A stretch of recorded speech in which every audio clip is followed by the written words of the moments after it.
జై శ్రీరామ్. అందరికీ నమస్తే. మళ్ళీ ఒక కొత్త కథ చెప్పుకుందామా? ఒక ఊర్లో ఒక వ్యక్తి ఉంటాడు. అతను సాధారణంగా జీవనం సాగిస్తూ ఉండే అతను అన్నమాట. తనకు ఒక భార్య, ఒక పాప ఉంటారు. ఏ పనులు చేసినా అతనికి పెద్దగా కలిసి రావు. పెద్దల ఆస్తి ఉన్నా కూడా తనకి చెందదన్నమాట. ఆస్తి కోర్టు వ్యవహారాలలో అట్లా ఉంటుంది. ఉన్నప్పుడు తను మామూలు సాధారణమైనటువంటి జీవనం గడుపుతూ ఉన్నప్పుడు అనుకోకుండా వాళ్ళ భార్యకి కొంచెం ఆరోగ్యం బాగుండదు. తన దగ్గర సరి అయినటువంటి ధనం లేక తను చెప్తాడు, నువ్వు మీ తండ్రి గారి ఇంటి దగ్గరికి వెళ్ళి నీ ఆరోగ్యాన్ని సరిగా చూసుకో, ఈ లోపల నేను ఏదైనా వ్యాపారం చేసి డబ్బులు బాగా సంపాదిస్తాను అని భార్యతో చెప్పి భార్యని తన బిడ్డని వాళ్ళ మమ్మీ వాళ్ళ ఊరికి పంపించేస్తాడనమాట. పంపించినప్పుడు ఇతను చాలా కొంచెం అమాయకుడు అనమాట. నిస్వార్థంగా ఉంటాడు. పెద్ద గడుగ్గాయి కాదు, మామూలుగా జీవనం సాగిస్తూ ఉంటాడు. అలా భార్య వెళ్ళంగానే తను ఏం చేస్తాడు అంటే వ్యాపారం చేయాలని ఏదన్నా వ్యాపారం పెడితే వ్యాపారంలో కలిసి రాకపోయేసరికి వచ్చి దిగాలుగా కూర్చొని ఉంటాడు. అరుగు మీద బయట కూర్చున్నప్పుడు తన స్నేహితుడు ఒకళ్ళు అలా వెళ్తూ ఉన్నప్పుడు ఎందుకు నువ్వు ఇలా దిగులుగా కూర్చున్నావని ఆ ఫ్రెండ్ వచ్చి ఇతన్ని అడుగుతాడు. ఇతన్ని అడగగానే చెప్తాడు, నా పరిస్థితి పెద్దగా మంచిగా లేదు, నేను ఏ వ్యాపారం చేసినా కూడా నాకు పెద్దగా కలిసి రావట్లేదు అని చెప్పి తను బాధపడతాడనమాట. అప్పుడు చెప్తాడు తన ఫ్రెండ్, నువ్వు వ్యాపారంలో బాగా రావాలి అన్నా, నువ్వు మంచిగా బాగా సంపాదించాలి అంటే నువ్వు శంకరుడిని అంటే మహాదేవుణ్ణి అంటే శివుణ్ణి ప్రార్థించు. ఆయన బోలా శంకరుడు, మనం ఏది అడిగినా కూడా ఆయన ఇస్తాడు అని చెప్పేసి చెప్తాడు. వెంబడే బజార్కి వెళ్తాడు. శివుడి ఫోటో ఒకటి కొనుక్కొచ్చుకొని అక్కడ పెట్టి రోజు దీపం ధూపం వేస్తూ ప్రార్థిస్తూ ఉంటాడనమాట. ప్రార్థించేటప్పుడు ఇంకా వ్యాపారం చేయాలి కదా, ఆయన నమ్ముకొని కుండల వ్యాపారం పెడతాడు. కుండల వ్యాపారం అంటే పట్నం వెళ్ళి కుండలు కొనుక్కొచ్చుకునేటప్పుడు తను వచ్చే సమయంలో కాలు జారి కింద పడిపోగానే కుండలన్నీ పగిలిపోతాయి. చాలా బాధపడిపోతాడు. అయ్యో, నేను ఇంత కష్టపడి నేను పట్నం నుంచి కుండలు తీసుకొచ్చుకున్నాను, అన్నీ పగిలిపోయాయే, ఇంక ఇప్పుడు నేను ఏ వ్యాపారం చేయాలి అని చెప్పేసి మళ్ళీ బాధపడుతూ అలా కూర్చుంటాడనమాట. అలా కూర్చున్నప్పుడు ఊరన్న తర్వాత ఎవరో ఒకరు తిరుగుతుంటారు కదా, మళ్ళీ ఒక ఫ్రెండ్ తగులుతాడు. ఒక ఫ్రెండ్ ఉంటే, ఎందుకు అలా ఉన్నావు నువ్వు అంటే, ఏమీ లేదు, ఏ బిజినెస్ పెట్టినా నాకు పెద్దగా కలిసి రావట్లేదు, ఇలా కుండల వ్యాపారం పెట్టాను, నేను పెడితే ఇలా అనుకోకుండా అన్నీ పగిలిపోయాయి అని చెప్తాడు. అయితే నువ్వు గణపతిని ప్రార్థన చెయ్యి అంటే వినాయకుడిని ప్రార్థన చెయ్యి, అప్పుడు నువ్వు చేసేటటువంటి పనులలో ఎక్కడ కూడా విఘ్నం కలగకుండా ఉంటుంది, నువ్వు బాగా బిజినెస్లో బాగా రాణిస్తావని చెప్పేసి మళ్ళీ ఫ్రెండ్ చెప్తాడు. సరే అది చూద్దామని చెప్పేసి మళ్ళీ బజార్కి వెళ్తాడు. గణపతి ఫోటో ఒకటి కొనుక్కొచ్చుకుంటాడు, గోడకు తగిలిస్తాడు. అట్లాగే గణపతికి కూడా ధూపం దీపం నైవేద్యాలతో పూజ చేస్తూ ఉంటాడు. అప్పుడు సోడా వ్యాపారం పెడతాడనమాట.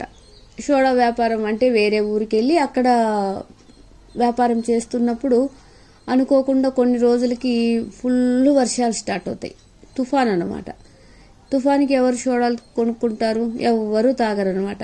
2 రోజులు 3 రోజులు వారం రోజులు వెయిట్ చేసి ఇసుగొచ్చేస్తుంది. సోడాలన్నీ అమ్ముడుపోక అసలుకే మోసం వస్తుంది. ఏమి చేసేది లేక మళ్ళీ గమ్ముగా ఇంటికి వస్తాడు. ఇంటికి వచ్చేసి మళ్ళీ అలాగే దిగులుగా కూర్చున్నప్పుడు ఇంకొక ఫ్రెండ్ మళ్ళీ వస్తాడు.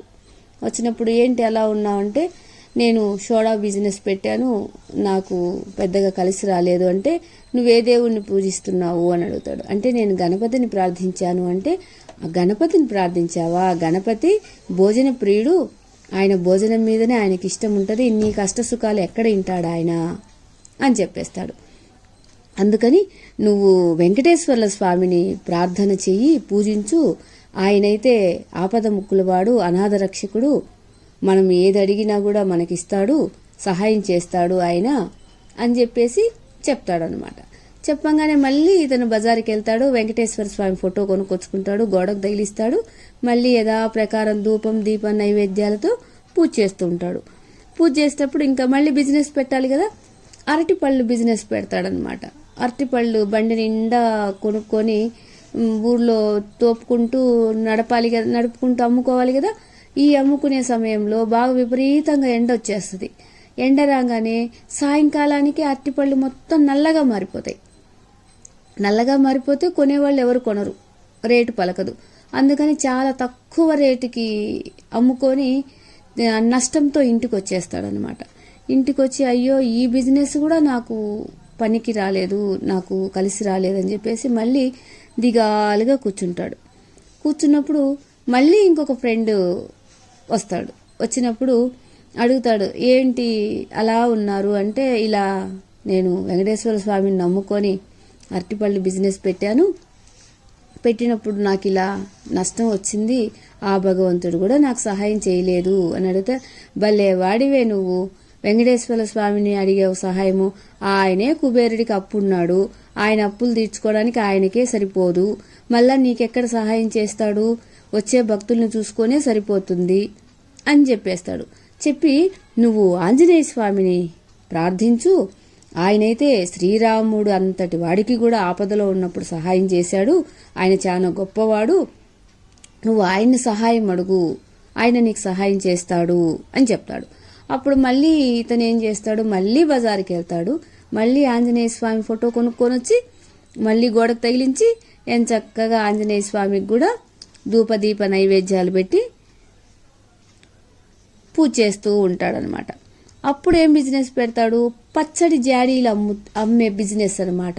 అప్పుడు అదే మామూలుగా పల్లెటూర్లలో పచ్చడి జాడీలలో దొరకవు, పట్నం నుంచి తీసుకొచ్చి అమ్ముతుంటాడు. బాగా అందరూ ఫస్ట్ కొత్తదనం కదా బాగా కొనుక్కుంటారు. అమ్మ నాకు బాగా కలిసి వచ్చింది, ఇక్కడ వాళ్ళందరూ నా దగ్గర జాడీలు బాగా కొనుక్కుంటున్నారు, ఈసారి ఇంకా ఎక్కువ జాడీలు తీసుకొచ్చేసి నేను బాగా అమ్ముకుంటాను, బాగా బిజినెస్ సాగుతుంది అని చెప్పేసి ఆనందపడిపోతాడు. ఆనందపడి ఇతను జాడీలు కొనుక్కోవడానికి మళ్ళీ పట్నం వెళ్తాడనమాట. పట్నం వెళ్ళి ఎప్పుడు తెచ్చుకునే జాడీల కన్నా ఎక్కువ జాడీలు తీసుకొచ్చుకుంటాడు. ఈ లోపల ఈ బిజినెస్ బాగా జరుగుతుందని ఆ ఊర్లో ఉన్న ధనవంతులు ఏం చేస్తారంటే అసలు జాడీలు అక్కడే తయారు చేసి అమ్మేటట్టు ఏర్పాటు చేసేస్తారు. ఇతను జాడీలన్నీ తీసుకొని ఇక్కడ వచ్చి పెట్టేసప్పటికి అక్కడే తన షాప్ పక్కన అటు ఇటు పక్కనే అక్కడే తయారీ చేసి అతి తక్కువ ధరకు జాడీలు అమ్ముతున్నారు. ఇంక ఈయన దగ్గర ఎవరు కొనుక్కుంటారు, ఎవరు కొనరనమాట. ఒక వారం 10 రోజులు చూసి ఎవ్వరు తన దగ్గరికి రాకపోయేసరికి ఇసుగొచ్చి ఫుల్ నష్టం వస్తుందిగా చాలా ధనం పెట్టి జాడీలు కొనుక్కొచ్చాడు.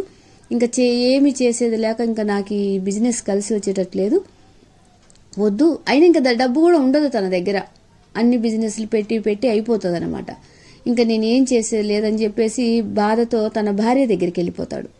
అంటే వాళ్ళ మామ వాళ్ళ ఇంటికి వెళ్ళి తన భార్యతో చెప్తాడు, ఇట్లా నేను ఏ బిజినెస్ పెట్టినా కూడా నాకు కలిసి రాలేదు, నాకు చాలా బాధగా ఉందని తన భార్యతో తన బాధను పంచుకుంటాడు.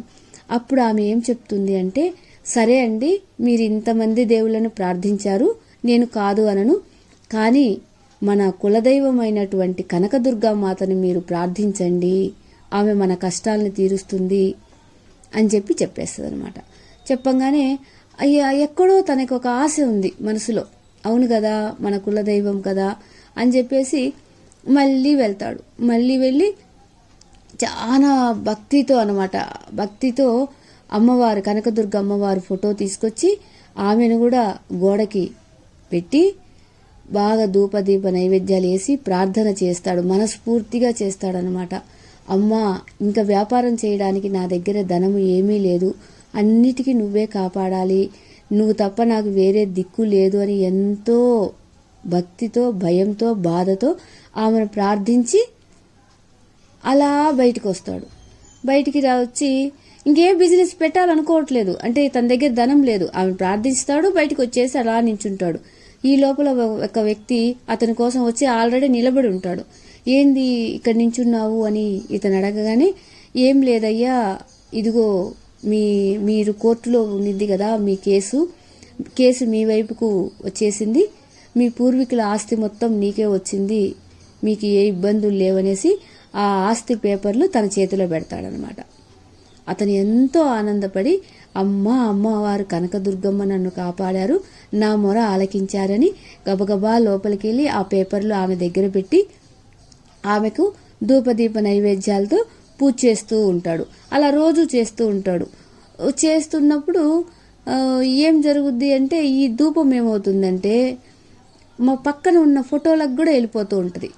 గమనిస్తాడు. ఈ ఆస్తి పేపర్లు రాగానే డబ్బు కూడా వస్తుంది కదా, ఈ డబ్బుతో అతను ఏం చేస్తాడు అంటే ఆవులను కొంటాడు.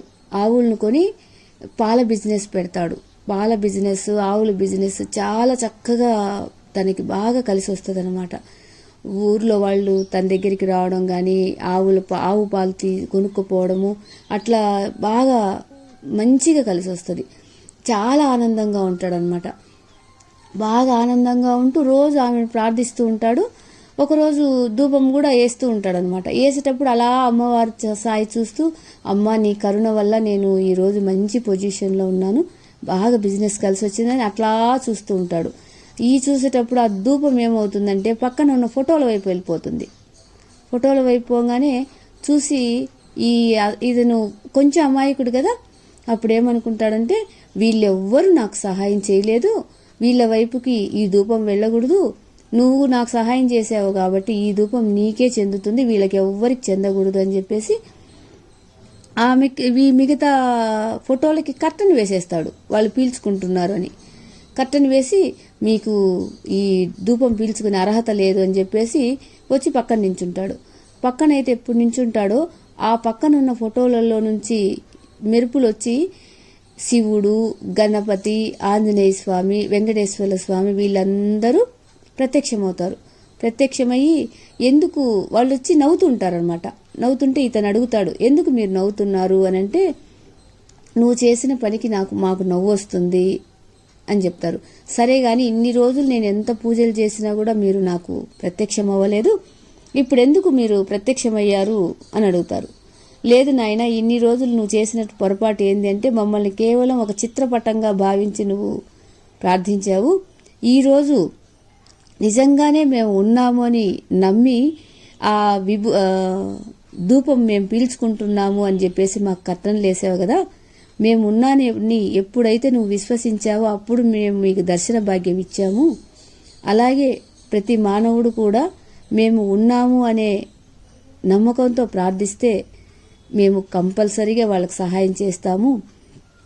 మమ్మల్ని విగ్రహాలలో, ఫోటోలలో కేవలం బంధించకండి, మీ మనసు అనే మనసులో బంధించండి అని చెప్పేసి ఆయనకి వాళ్ళు ఆశీర్వాదం ఇచ్చి వాళ్ళు మాయమైపోతారు. Thank you Sairam.